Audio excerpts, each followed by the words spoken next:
రేపటి నుంచి ఆగస్టు 15వ తేదీ వరకు కుంభరాశి జాతకులకు ఈ విధంగా ఉండబోతుంది. ఫ్యామిలీ ప్రాబ్లమ్స్ లేకుండా కొంచెం మీరే జాగ్రత్తగా ఉండండి. కాస్త సెటిల్మెంట్ విషయంలో ఇబ్బందులు వచ్చే అవకాశం ఉంది, సరి చేసుకోండి. ఇకపోతే రాహువు 3వ స్థానంలో అనుకూలంగా ఉన్నారు కావున సిబ్లింగ్స్, కొలీగ్స్, కజిన్స్ వల్ల, అలాగే మీ యొక్క కింద పనిచేసే వాళ్ళ వల్ల కానీ మీకు బెనిఫిట్స్ ఉండబోతున్నాయి.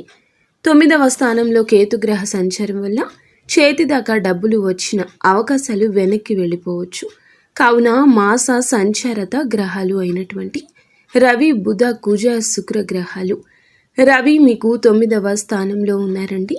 చాలా వరకు కూడాను అస్తమ రవి దోషం కనిపిస్తోంది. కావున మీ ఆరోగ్యం, డబ్బులు, ఇన్వెస్ట్మెంట్ జాగ్రత్త.